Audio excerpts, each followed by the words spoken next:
وہ اس واقعے میں بہتری آ سکے گی اگر ازالہ کر لیں گے اور اچھے طریقے سے اس کو مزید پروٹوکول دے دیں گے.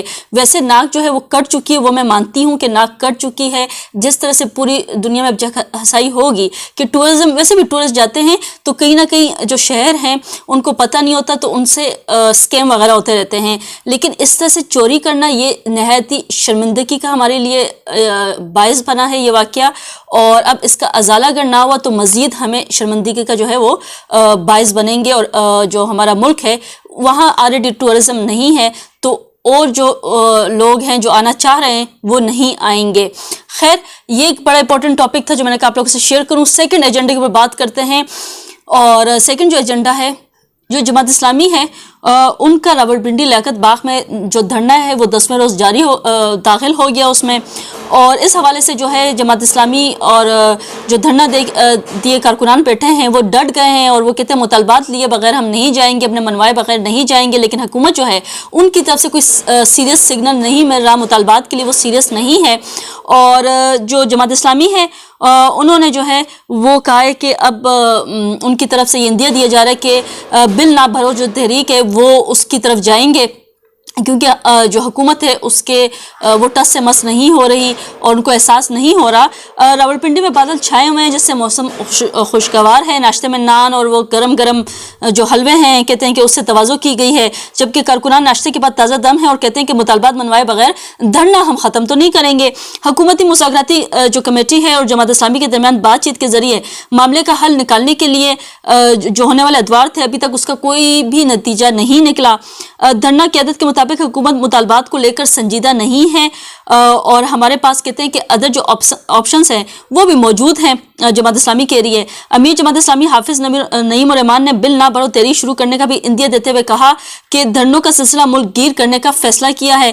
اور ویسے بھی جو گورنر ہاؤس کے باہر بھی جو جماعت اسلامی ہے اس نے دھرنے کو ایکسپینڈ کرتے ہوئے وہاں پہ بھی دھرنا دے دیا ہے.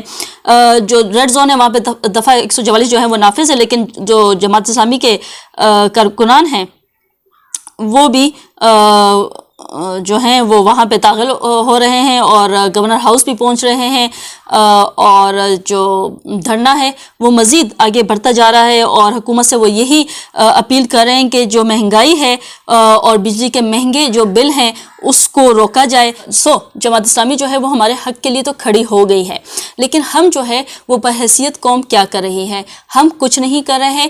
ہم جماعت اسلامی کو ہی اس کے گریبان سے پکڑ رہے ہیں, ان کے خلاف کھڑے ہو گئے ہیں, جبکہ وہ جو ہے وہ ہمارے حق کے لیے نکلے ہیں.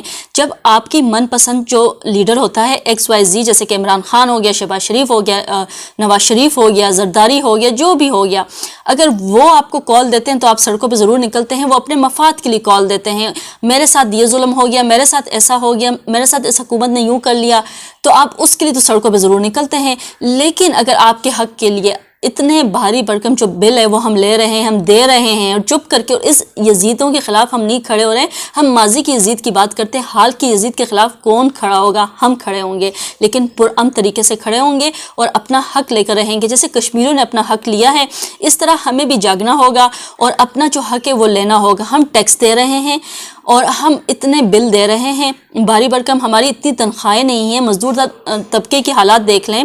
تو آپ دیکھیں اس سچویشن میں جماعت اسلامی 10ویں روز بھی جو ہے وہ ہمارے لیے ہی سڑکوں پر ہے اور بیٹھی بھی ہے. اور یہ نہ ہم سے ہو سکا کہ ہم اس کا ساتھ دیں اور اپنا حکومت سے اپنے مطالبات منوائیں, بلکہ ہم اسی بندے کو جو ہمارے لیے کھڑا ہے, ہمارے لیے عام عوام کے لیے آواز اٹھانے کے لیے کھڑا ہے, مذہبی جماعت ہے اور وہ اپنا پورا حق ادا کر رہی ہے بھرپور طریقے سے, جو ان کا رائٹ ہے وہ کر رہی ہے, کیونکہ ایک مذہبی جماعت حال کے یزیدیوں کے خلاف کھڑی ہے اور وہ ڈٹ گئی ہے. 10ویں روز بھی وہ ڈٹ گئی ہے.